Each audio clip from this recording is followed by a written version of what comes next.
Stopping a tank is quite difficult, given that they are giant armored killing machines weighing thousands of pounds. Nobody wants to do that. It would be great if you could make a robot to stop them, but in World War II, robots of that caliber didn't exist yet. However, the Soviet Union thought of something else to try and stop the tanks. Dogs. How would you plan this out?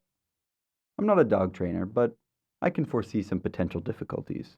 For one, what if the dog can't find its target? Does it just come back towards your own troops with the bomb? Also, how do you get the dog to safely leave the bomb behind? Because if you operate with dog suicide bombers, you're going to need to train a lot more dogs, which sounds like it could be hard. As it turns out, my ideas from that quick brainstorm were some very real issues for the Soviets.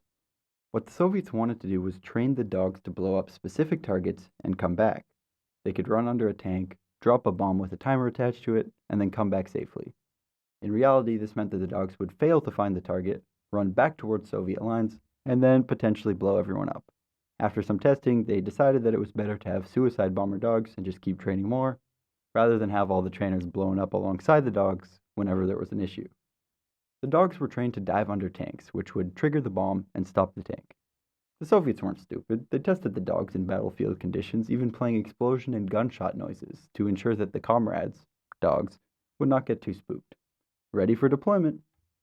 Yeah, okay, so first of all, it turns out that gunshot noises are a lot less scary for dogs than actual gunshots are.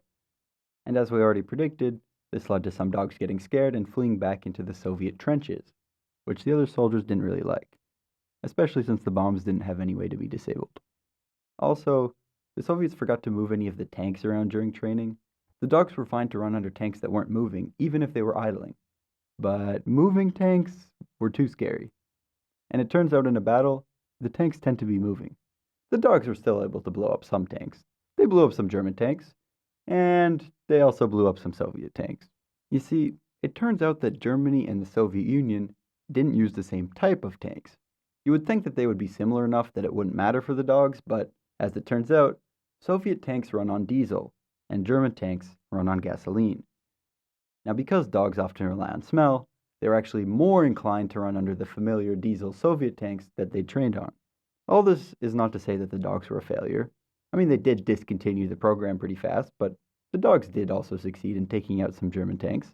It's just a lesson that sometimes your genius idea can cause you more problems than you initially foresaw. It's also a lesson that a short brainstorm can quickly identify most of the problems with your genius idea. I mean, I'm some random YouTuber with a couple hundred subscribers and a dinosaur profile picture. I think the greatest minds of one of the biggest superpowers in the world should be able to figure this out. But anyway, I'm History with Dino. Thank you for watching this video. Subscribe to my channel if you'd like to support me and my work, and I will be back soon with another video, hopefully next week. Till then, bye.